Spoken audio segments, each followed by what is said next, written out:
My name is Callista. I used to believe that love was earned by being useful. So I worked behind the scenes, designing templates for my mom's brand, setting up my dad's financial dashboards, even debugging my brother's e-commerce system at 2 a.m. They called it helping the family. I called it proving I belonged. I never asked for credit, never demanded a title. I just wanted to be seen as more than a backup plan, more than a default babysitter for Carson's kids or a quiet assistant in Florence's shadow. For years, I gave and gave, thinking one day they'd finally call me part of it all. Instead, on my 27th birthday, I came home to my belongings stacked on the porch in plastic tubs. No explanation, no goodbye. Just a note taped to the door. We think it's time you figured things out on your own. That night, I didn't cry. I logged in. Turns out they never revoked my admin access, so I started pulling strings. Slowly, silently. I didn't break anything, I just returned the silence they handed me, in the only language they understood. Control. Before I share everything that happened next, I'd love to know you're here with me. Drop a listening in the comments or tell me where you're from. Even a small connection makes a big difference. Thank you. And now, let me tell you everything. I used to think I was part of the Monroe family until I realized I was just a silhouette they carefully kept out of the frame. My name is Callista Monroe. I'm 23 years old, the daughter of Florence and Barrett Monroe, names that appear on the plaques of high-end furniture stores across Michigan. To outsiders, the Monroes are an aspirational dynasty. Elegance, influence, class. But behind the polished mahogany doors and curated Instagram posts, there was me, quietly pushed to the margins, living in the guest house behind the main estate like a well-dressed tenant who'd overstayed her welcome. My childhood home has 12 bathrooms, but somehow there was never room for me. I wasn't in family holiday cards. My name didn't show up in Monroe Interiors press kits.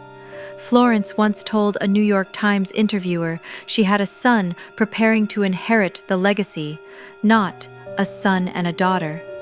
The message was clear. I existed only behind the scenes, and even then, only when I was useful. The Monroe house wasn't cold in temperature. It had radiant floor heating, after all, but in atmosphere, it was frigid. Warmth was conditional. Hugs were transactions. Smiles were PR tactics. I had grown up in a world where everything had an ROI, including love. Florence ran the brand. She was all about optics, presence, and timing.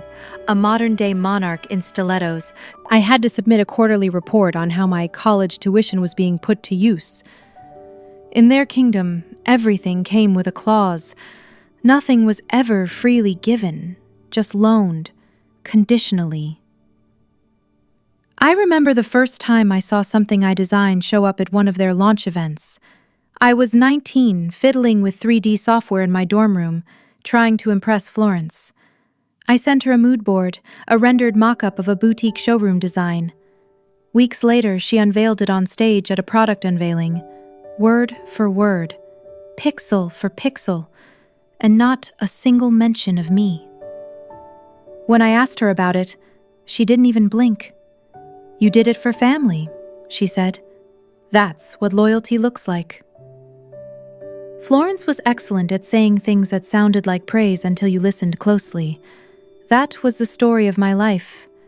At networking events, I was Cal, the assistant. At investor luncheons, I entered through the service hallway. I wasn't listed on press invites. At one gala, when a guest asked if I was Florence's daughter, she smiled and said, "She's part of the creative team. Helps out now and then." I remember how her hand tightened around her wine glass when I didn't smile back. Every major holiday was a performance. Everyone had their marks, their lighting, their wardrobe, and I was the understudy who was never called on stage. But the moments that stung deepest weren't public. They were private betrayals, cloaked in civility. Like the day she asked me to sign a routine document and casually called it a standard internal procedure. I didn't know then it was a document giving her control over my bank account's secondary privileges. Or the time I told her I got into a prestigious summer program for set design, and she said, "That's nice, Callista, but let's stay focused on real careers. Theater is fun, but it's not scalable." My younger brother, Carson, was the crown prince. He studied business at Duke, interned in the Monaco branch, and was flown out for strategy sessions. I studied stage lighting and sound cues. Florence called it a temporary rebellion and told people I'd snap out of it once I got serious. I didn't want to inherit a brand. I wanted to build something of my own. But apparently, that meant I was disloyal. 3 days before my 23rd birthday, Florence stopped by the guest house. She didn't knock. She never knocked. She walked in with 2 shopping bags from her boutique line and said, "Darling, try not to wear stripes this week, especially anything horizontal. It messes with the Monroe aesthetic in group photos." I raised an eyebrow. Group photos? She looked up from rearranging cushions. "We have a few things planned, you know. It's important to stay on brand, especially this week." Then she paused and added, almost like a whisper. There was a chill behind the words, like something had already been decided, but no one had told me. At the time, I thought she was planning a birthday surprise, maybe a party, maybe a dinner. I didn't know she was planning an exit strategy. Mine. And I wouldn't find out until it was far too late to pack anything more than my dignity. It's strange how you can live through something 100 times and only understand it years later. Like flipping through an old book and suddenly noticing the margins were filled with red flags. I was 17 the afternoon my father called me up to his office on the 2nd floor. The sun was dipping behind the tree line outside, casting a golden tint over the dark walnut panels and leather-bound books. Barrett didn't look up when I entered, just tapped a stack of documents with his pen and said, "Sign here, honey. It's just a supplemental credit line. Technically under your name, but it's for Carson. Helps with taxes." I signed without reading. That was the Monroe way. It wasn't the first time. There had been papers for me to sign since I was 14, things labeled lease agreement for guest cottage, even though it was just my room out back, waiver of claims over creative output. I didn't even know what that meant then, or the non-involvement clause stating I wouldn't interfere with Monroe Interior's operations. I signed them all, not because I trusted them, but because I didn't think I had the right to ask questions. The summer I turned 15, while other kids were lifeguarding or sleeping in, I was up by 6:30 a.m., clocking into the flagship store downtown. Inventory runs, cleaning display units, unloading deliveries. No paycheck, no lunch breaks. When I asked Florence if I could at least earn store credit, she gave me that slow, condescending smile and said, "You need to understand the value of work before you start demanding rewards, darling." To her, I wasn't a daughter. I was a test run, a branding experiment in humility. At school, I poured my entire soul into a final project for my stage design course, a mock-up for a boutique lobby, complete with spatial lighting effects and modular layout. I was so proud I sent it to Florence for feedback. 3 weeks later, I saw half my design replicated, colors, contours, everything, in her presentation for a new Monroe line called Heritage Light. No mention, no credit, just a clipped email. "Thank you for the inspiration, Callista. Family doesn't need attribution." That was her version of affection, taking and reframing it as shared sacrifice. And the surveillance? Oh, it was quiet, polite, and constant. I'd try to go out for dinner with friends, and Florence would say, "If you're carrying a Monroe purse, don't eat anywhere that doesn't match its elegance." One time, I charged $23.45 at a coffee shop downtown. 20 minutes later, I got a text. "Florence, everything I bought, everywhere I went, it all passed through her invisible filter. She didn't monitor. She managed." When I started slipping into depressive spells from overwork and isolation, Florence didn't ask how I was feeling. She offered to pull me out of school for a semester so I could take a feminine maintenance course, her words. "Women," she said, "need to preserve their image. Emotional resilience is part of branding." And then there were the details I didn't notice until later, the ones that quietly erased my personhood. Every piece of furniture in the guest house had a barcode sticker labeled "Property of Monroe Interiors, Inc." Even my bed. One time, I printed a vintage art poster and hung it in my room. Florence replaced it with a chrome-framed Monroe logo before a client tour. She said, "We must stay cohesive." I didn't legally own a single thing under that roof, not the desk I wrote on, not the closet I used, not even the mattress I cried into. And then came the first real crack. Last year, I requested an archived bank statement, not for any particular reason, just curiosity. What I found made my skin go cold. A $6,275 charge for something labeled Florence Branding Retreat, Napa Valley, on a card under my name. I never attended that retreat. I never even knew it happened. Apparently, my credit had been used to fund Florence's luxury self-reinvention weekend, complete with personal chefs, brand consultants, and spa therapy, and I'd been footing the bill, quietly, unknowingly. It didn't stop there. A few months later, I came across an article online. Florence had been the keynote speaker at a design summit. Someone had asked during the Q&A, "Have you passed your passion for design on to your children?" She smiled gently, there was even a photo of it, and said, "Carson's being groomed to carry the Monroe legacy. Callista? She's a free spirit. Into theater, I think, from time to time." It felt like a death certificate, like she had officially disowned my relevance in a single public sentence. I didn't scream, I didn't even cry. I just sat there staring at that screen, the weight of 1,000 small humiliations settling over me like dust. That night I opened a new spreadsheet and labeled it Monroe, Pattern of Control. Every withdrawal, every line item, every contract, every veiled insult. I wasn't angry. Not yet. But for the first time in my life, I was paying attention. For the first time in years, they threw me a party.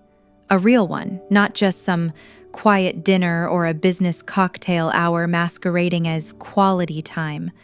No, this was full-on Monroe theatrics, private dining at a lakeside restaurant with a view of the water, golden table settings, live cello quartet, and enough floral arrangements to suffocate. Deep navy with off-shoulder sleeves, cinched at the waist with a vintage belt she'd found at an estate sale. She'd worked all night on it, needle between her teeth, cursing the uneven lining.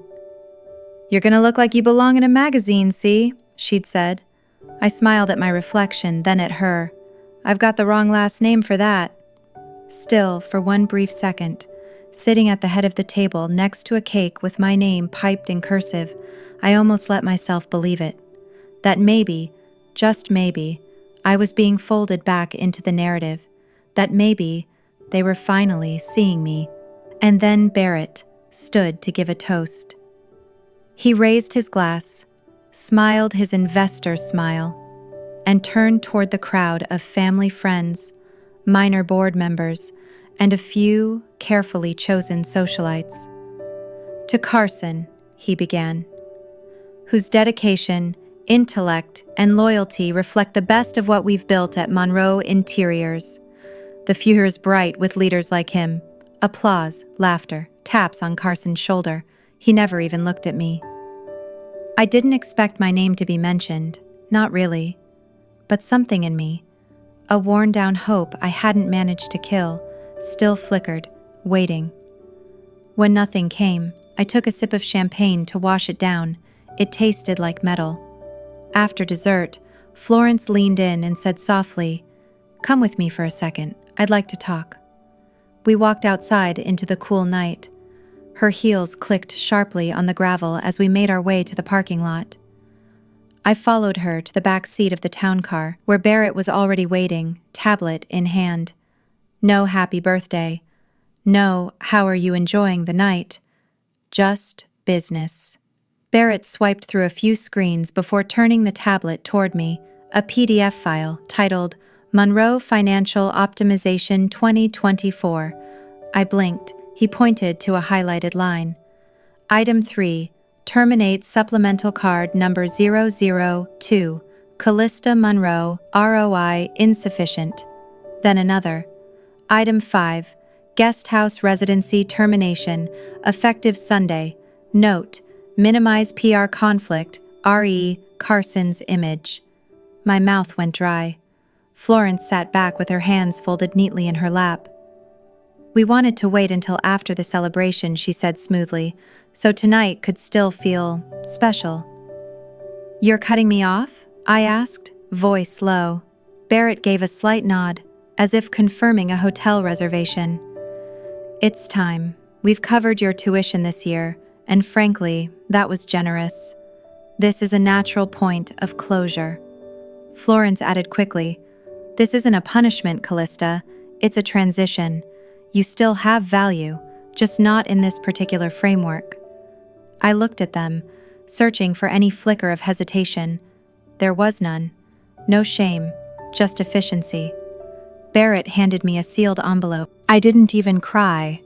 I didn't yell. I walked back into the restaurant with my heart thudding like a dropped chandelier, smiled through goodbyes, and excused myself under the pretense of a long week ahead. That night, I returned to the guest house for what would be the last time. Rain began falling as I packed. Not dramatic thunder, just a steady, dispassionate drizzle. I shoved what little I owned into 2 duffel bags and a cracked rolling suitcase. Most of the furniture, of course, wasn't mine. Then something hit me. My laptop. The one Florence insisted I use when she wanted me to help manage family spending reports during the holidays. I powered it up. Same login, same interface.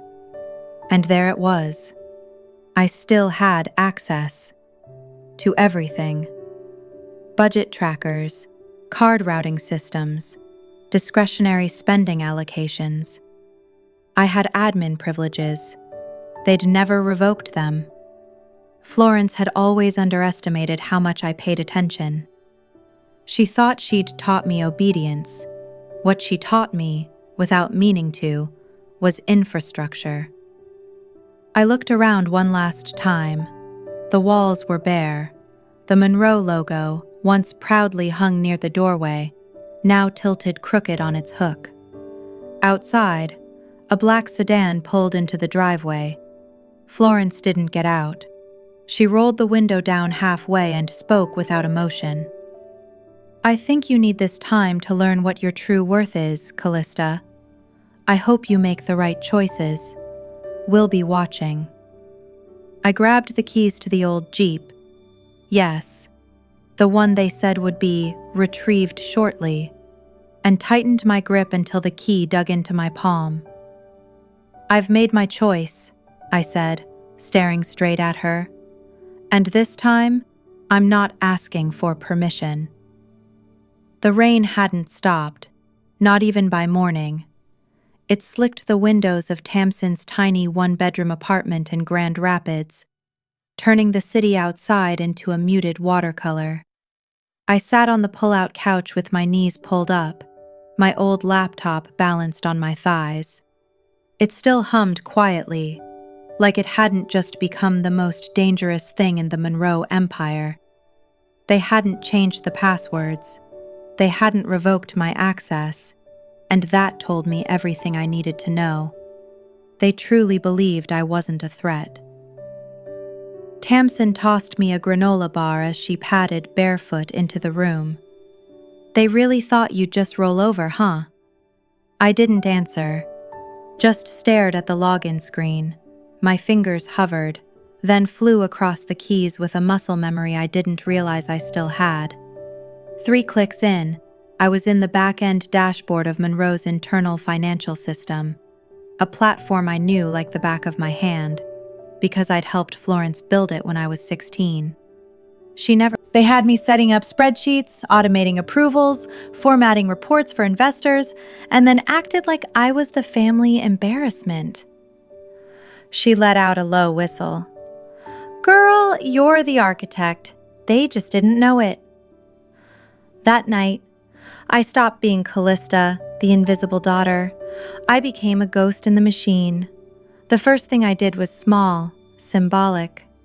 I swapped the 2-factor authentication email on the admin account to a new address I'd created just for this. Only 1 character different from the old one, almost unnoticeable. But it meant I controlled the security. Then I moved to payment authentication, disabled the auto-approve feature that let Florence push through vendor payments on demand. I inserted an extra verification step with a timer, something subtle enough to delay everything, but not trigger immediate panic. And then I paused the company's auto-pay schedule for the flagship store's utilities for 72 hours. It wouldn't shut the power off, yet, but it would send warning emails. And warning emails in Monroe land were like alarms in a mine. The biggest hit, though, was the credit card matrix. See, the Monroe family didn't carry their own personal cards. They ran on the company's business structure. Florence and Carson on high-limit subsidiary accounts, all filtered through the Monroe Interior's general ledger. And guess who had built the original routing structure for expense approvals? I did. With 1 keystroke, I froze every single card connected to sub-account 003, the ones Florence used for her business brunches, Carson for his gym memberships and Uber rides, even Barrett's private card tied to real estate dealings. I didn't take a dime. I didn't touch the accounts. All I did was show them what chaos felt like. Florence's first taste of it came during a networking brunch at a high-end bistro near Traverse City. She tried to pay for a creme brulee and was declined. Twice. The waiter smiled too wide. The woman across the table, head of a rival firm, tilted her head curiously. Florence's fingers clenched around her phone as she pretended to have tech issues. Barrett's moment arrived when he tried to finalize a lease agreement for a new Chicago showroom and couldn't verify funds. The leasing agent was baffled. Barrett, apparently, was livid. And Carson? He called me. That was the best part. The bank had flagged suspicious activity on his card and told him they needed confirmation from the original legal signatory. That was me. I could almost hear the panic in his voice when he left the voicemail. Callista, it's Carson. Hey, so I guess some credit thing? The bank says you're, still on the file somehow? Could you, call them? Or me? Yeah, call. But they forgot I'd been in the engine room the whole time, formatting their ledgers, creating their slide decks, cleaning up Florence's presentations before investor calls. I was the one who'd color-coded their chaos. And now I knew exactly which wires to pull to make the lights flicker.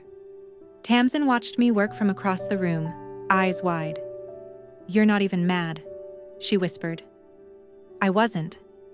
Rage burns out too fast. But cold precision? That lasts. I tore a page from her notepad, scribbled something, and taped it above the tiny desk in the corner of the room. "You created a system that silences people. Too bad I speak its language." The silence in Tamsin's apartment had a shape to it. Not empty, not peaceful. More like the pause before a dam breaks. I sat there, wrapped in an old hoodie, combing through archived folders, screenshots, old emails, receipts I'd saved without knowing why. The deeper I went, the clearer it became. This hadn't started with the birthday. It hadn't even started last year. The damage was old, worn in. A pattern carved into my skin long before I had the language to name it. I was 16 when Florence enrolled me in a public speaking course. I wasn't consulted. She handed me the brochure one morning at breakfast and said, "You'll need this if you're ever interviewed as a Monroe." There was no if about it, only when. I didn't know then that most of the interviews wouldn't include me at all. Around that same time, I started a detox meal plan Florence put together with a nutritionist. She taped a size 2 Monroe-branded cocktail dress to my closet mirror and said, "Visualize the goal, Callista." Whenever I gained weight, she'd swap in a smaller size, as if the smaller the fabric, the more I'd disappear into something she could finally mold. And then, one day, I got a call from the bank. They wanted to verify charges on a credit card, one I didn't even know existed.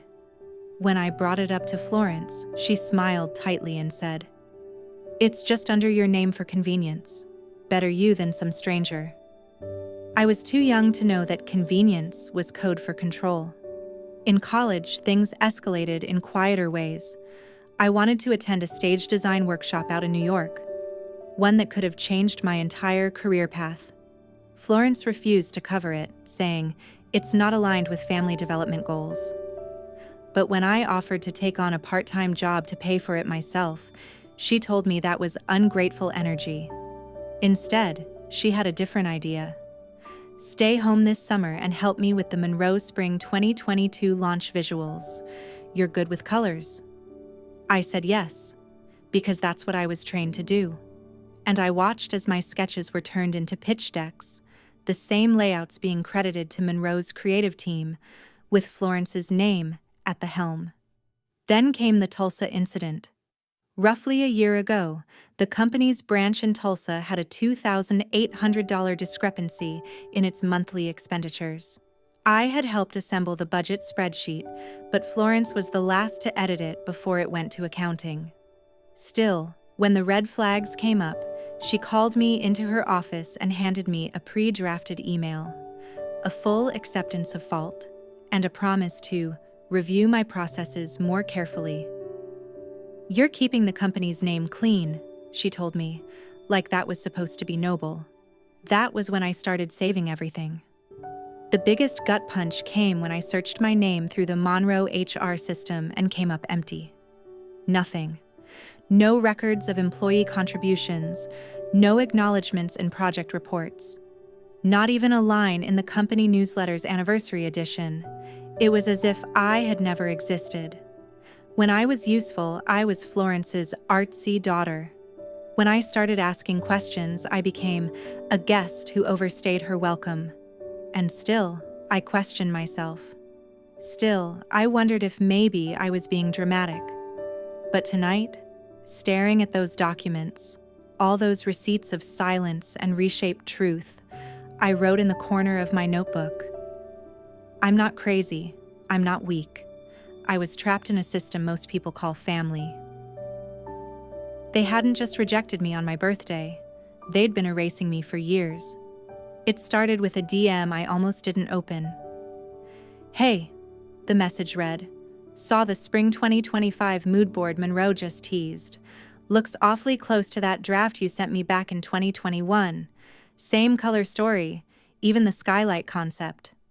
It was from Ellie, a freelance stylist I'd worked with briefly on a student project years ago. I hadn't talked to her in ages, but the second I clicked the attached image, my stomach dropped. There it was, my design, my exact lighting angles, my notes about layering pastel tones against reclaimed wood paneling. It hadn't just been stolen, it had been slightly reworded, polished, and paraded around under the label, Florence's creative team. My hands shook as I scrolled through Monroe's latest campaigns. The more I looked, the more I found. 12 maybe more, of my original concepts repackaged and published. The Monroe mentorship program was actually based on a community workshop I pitched during sophomore year, down to the talking points. The document I sent as a class capstone had been stripped of my name and recast as a Monroe Legacy Initiative. But this wasn't just theft, it was erasure. Digging through the Oregon Public Business Registry, I discovered something that turned my blood cold. I had once been listed as a co-founder for a Monroe satellite venture in Portland. Only briefly, the paperwork showed that my name had been attached for about 6 months until it was legally removed due to unavailability and career misalignment. Filed by Florence Monroe. She didn't even tell me. She just deleted me off the map like I was a glitch in her blueprint. I didn't scream. I didn't cry. I did what I knew best. I compiled evidence. I pulled the original PDFs with timestamps, IP addresses, digital footprints. I drafted a cease and desist, not through a lawyer, but from me, personally. I mailed it to the Monroe offices with printed copies of my work and a single message. You know this was mine first. For a week, nothing. Then came the response, not from Florence, of course, but from Monroe's attorneys, a demand that I cease damaging the Monroe brand image and a warning that legal action might follow. I laughed, not because it was funny, but because they still didn't get it. Later that night, Carson called. His voice hadn't changed, still smooth, still arrogant. "Callista," he said, "are you seriously doing all this over some mood boards?" He didn't ask how I was. He didn't say he was sorry. He just wanted to know if I was going to burn down the castle. And I realized then, they still thought I was playing with matches. They didn't see the fuel they'd soaked every memory in. They didn't see that I was the architecture. That email I sent the next morning wasn't loud. It wasn't long. It read, "I don't need the Monroe name back. I just need the world to know who built it." It didn't happen all at once. That's not how systems collapse. It starts with tiny shifts, barely noticeable until the structure no longer holds. Monroe's empire wasn't crumbling from an outside attack. It was short-circuiting from within, because the person who once held the wiring together was no longer interested in keeping it alive. The first glitch hit the website. Clients tried to access the new spring catalog, but the site was caught in a never-ending verification loop. The updated backend had just enough altered code to pass. For 72 hours, Monroe's operating accounts were inaccessible, flagged as potential phishing targets. Automated payroll halted. Vendors stopped shipment. And then, of course, the $1 million deal. A new collaboration with a retail giant stalled because someone forgot to upload last quarter's tax forms. That someone was me, the only person who had ever set up the original account authentication for that branch. They didn't even know which portal the documents were stored on, or that the password reset required my personal code. Florence tried to spin it. On a podcast interview, she called it a minor technical hiccup, her tone polished as ever. But her eyes gave her away, darting, uncertain, as though she knew the real storm hadn't landed yet. Then the blogs picked up the scent. One headline read, "Is Monroe losing its grip?" And in the comments, "Didn't the founder's daughter get cut out recently? Starting to make sense now." That was the crack that split everything. Carson called again. This time, he didn't shout. "Callista," he said softly, "I didn't know things were that deep. If there's any way to talk..." He trailed off. I didn't say a word, but I did read the anonymous email that landed in my inbox later that night. It came from a middle manager, someone I vaguely remembered from team retreats. "We know you wrote the CRM manuals. We know the workflows weren't Florence's. Thank you." It wasn't vindication, but it was something. Florence, meanwhile, stumbled on live TV. At a press briefing, she tried to reclaim control, saying, "No one in my family studied the arts. Monroe's creative vision has always been mine and Carson's." Unfortunately for her, the internet doesn't forget. A former assistant dug up an old photo, my handwritten annotations on early Monroe sketches, my name clearly noted, Callista's revision approved by Mom. Within hours, the hashtag began trending, hashtag Who Built Monroe. That evening, I stood outside the indie theater where I worked lighting for small productions. The air was brittle, clouds threatening snow. My phone buzzed. "Miss Monroe," said a polished voice. "Mrs. Florence would like to propose a private reconciliation. Not legal, not public, just family." I didn't say anything, because for the first time in my life, I wasn't waiting for an invitation. I was the decision. The invitation arrived formally through legal language masked as sentiment. To resolve the misunderstanding within the family, it read, to restore unity without litigation. They chose a sterile conference room in a Detroit law firm, neutral ground, but still theirs. I showed up wearing the gray utility jacket my mother once called janitorial chic. She hated how it made me. Barrett gave a courteous nod, but his eyes didn't meet mine. "Callista," Florence began, that soft, weaponized voice in full swing. "We're family. We've built something meaningful, and we'd like to find a place for you again, something real, something earned." Barrett added a proper role this time, full title, salary, creative freedom. I let the silence stretch long enough to let the illusion breathe, then slowly unzipped my bag and placed a thin folder on the table. First, a printout of the credit card they opened under my name when I was 16. Then, metadata records from the original files, mood boards, design schematics, lightscaping blueprints, each one time-stamped months before their public launches. And finally, a printed email, Florence's tracked edits to the original Women in Creative Business proposal, where she deleted my name and replaced it with hers. I didn't raise my voice. I didn't cry. "I'm not here to take anything back," I said. "I'm here to make sure you understand. I remember. And I no longer believe you." They tried to recalibrate. "You're misunderstanding," Florence said, her tone rising. "I was protecting you. You don't have the temperament for public pressure." I looked straight at her. "No," I said. "You didn't want me to outshine you. You wanted a puppet that looked good in photos and stayed within the silhouette you stitched together. But I learned how to cut the strings." Barrett's hands fidgeted with his pen. I gathered my folder, my voice calm. "I'm not destroying this family. I'm just choosing not to keep pretending it's still a home." And then I walked out, into the Detroit winter, into a future I had finally chosen.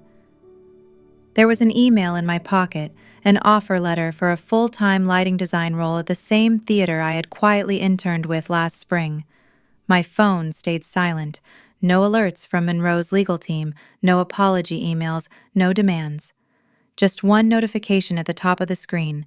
"Your contract has been approved. Welcome aboard." In her small office at the theater, Callista sat quietly in front of her laptop. She navigated through system after system, old logins, back-end access, dormant admin panels. Each one she shut down. She deleted her OTP tokens, removed herself from Monroe's CRM links, and severed the last tie to their Instagram ad controls.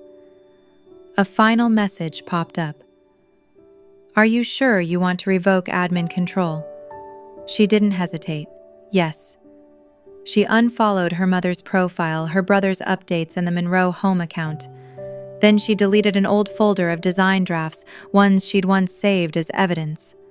She paused, whispered to herself, "I don't need to prove anything anymore. I'm building something new." Later that week, a former Monroe assistant messaged her. Florence wanted to make a deal. If Callisto would please stop placing me in it. That same afternoon, she signed her full-time contract at the theater. The director asked, "You've worked with big names. Why us?" She smiled. "Because you let me be myself. No conditions." She passed by a shopping center and noticed a towering Monroe billboard. Florence and Carson smiled down from it. Callista didn't stop. She kept walking. For the first time, her absence wasn't about being excluded. It was her choice. Morning sunlight streamed through the arched window. Callista brewed her coffee slowly, by hand, just as she had during long rehearsal nights. On her desk sat the official letter. She was now the lighting director for the upcoming theater season. Her name was printed clearly. No Monroe attached, just Callista. She placed the letter into a wooden frame and smiled. It wasn't flashy, but it was hers. That evening, Tamsin showed up with a homemade birthday cake, 3 layers, colored gray, red, and blue. Icing across the top read, "To the girl who rewrote her name." While cleaning up, Callista accidentally knocked over an old picture frame. Inside was the photo from her 16th birthday, the only time she'd ever been placed in the center of a Monroe family portrait. She stared at it for a long moment. Then gently she removed the photo. In its place, she inserted the lighting sketch from her first indie performance, the one she designed alone, name signed at the bottom corner. She didn't throw the photo away. She just made space for something new. Looking out into the quiet evening, she exhaled and thought, "I used to wait for someone to recognize me, to call me worthy, to choose me. But I don't need that anymore. I wasn't left behind. I walked out. And I didn't disappear. I became." Sometimes freedom doesn't come from winning the fight. It comes from realizing you no longer need to prove anything to those who refused to see you. Healing isn't loud. It's quiet. It's waking up one day and knowing that your worth doesn't live in someone else's version of your story. You get to rewrite it on your own terms, in your own voice. If this touched you, let me know in the comments. I'd love to hear your thoughts. Don't forget to follow and subscribe to hear more stories like this one.